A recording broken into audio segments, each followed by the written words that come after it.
Hey guys, how you doing? The journey has started. So I am here in Johannesburg. So we got in last night, late yesterday afternoon, and after being traveling for over 24 hours, 26 hours in total, I was up for. It was interesting, challenging. Haven't been that awake for that long in a really long time. I am really out of practice when I discovered that one, that's for sure. Oh, but I slept like a rock last night, I tell you what. It's an advantage to it. I know, like airlines, cabin crew, like they, bless them, and I understand why they do it because people are easier to deal with when they're asleep. They always try and feed you and put you to sleep, but it doesn't always. That's why a lot of people sort of complain with jet lag. So travel tip, from me, is as soon as you get on the airplane, especially when you're changing multiple time zones, set your watch to the time zone of where you're going to land. And then if you sleep on an aeroplane, sleep based on what your arrival time is going to be. So it was a bit of a challenge when I'm in Sydney and I set my watch to South African time and realize, oh dear God, that's 3 o'clock in the morning. This is going to be a really freaking long day.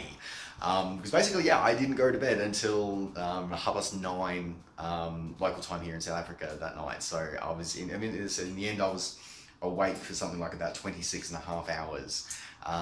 So yeah, definitely a long time to be awake. But as I said, woke up this morning very refreshed, very good. So there you go. It was so cool. So we got to fly again on the Grand Old Queen of the Skies 747-400 out here to Joburg from Sydney. Good experience on an A330, which I wasn't expecting. A330 from Brisbane to Sydney. Because obviously they were having to reshuffle aircraft and whatever. Because normally it's the 737-800, just the Greyhound of the skies, is sort of bussing you down to Sydney. But it was interesting actually getting the 330-300. So it must have been repositioning for something. But yeah, that was kind of cool and interesting. And yeah, as I said, it's just, oh my God, it's so cool. Like the avgeek in me really came out, like when I'm coming into Johannesburg, because I'm coming into Joburg, because it's like I get to see all these aircraft tails that I don't normally ever get to see. Like you never see come to Australian airspace. You just don't. Like all these tails, and I'm like, oh my God, this is so cool. So yeah, I got to see, and so many A380s. Like there was an Air France, Etihad, Lufthansa, and British Airways. Actually, no, not the Lufthansa one. That was the 747. And yeah, all these A380s just lined up there. There's a British Airways one still here. And then there's like various other aircraft that have been coming through. There's a Qatarian tails with various South African tails I saw as well. And it's just so cool, so amazing. Mind you, I made a rookie mistake though with my travel. I ended up booking the transit hotel, which is airside, which I can't actually use, because my connecting flight is the next day, and a domestic flight, and I have to collect my baggage for that. So yeah, that was a bit of a schmozzle disaster. I'm not helped by the fact that my pump had run out of insulin, as we landed, so I was on borrowed time, and it really plays hell with your state of mind. That does. I'd forgotten how much a really high blood sugar can actually fuck with your head. So yeah, that was an entertaining experiment for a couple of hours until I finally got a room.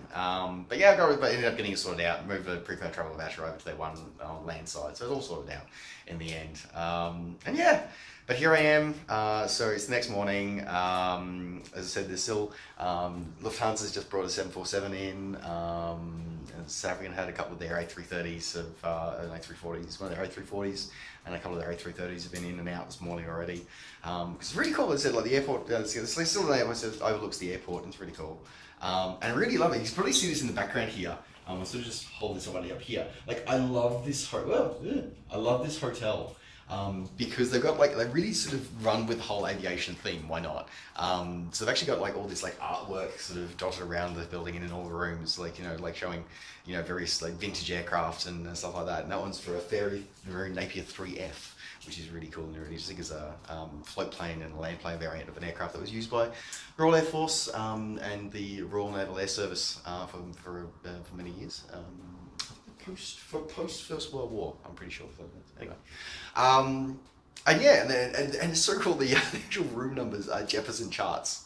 That's cool of Tambo Airport. That's cool. The little avgeek in my heart just sort of went. What else on there? Anyway, so yeah, I'm just about to check out of the hotel. So the next one will probably be from Port Elizabeth. So as I said, just overnighting here in Joburg. Heading out today now to Port Elizabeth, and I'm going to get my bike built. So my bike arrived with its removable flight tank. My bike arrived. So that's all good. As I said, bringing it, getting it all out to Port Elizabeth today. It's going to be a bit colder than I was anticipating here in South Africa. So apparently it's going to be like tops of like 19 degrees for most of this week. So it's a bit chillier than I was expecting. I was expecting about tops of 24. The weather forecast I've been looking at looks like a cold front's moved in. So that could make race day very interesting, particularly it's backed up by the winds that Port Elizabeth is known for. So it could be interesting. Anyway, so I'm going to finish my madly packing because I do have to check out this room in a few minutes. So good to catch up with you guys, and I will see you on the next installment. Bye.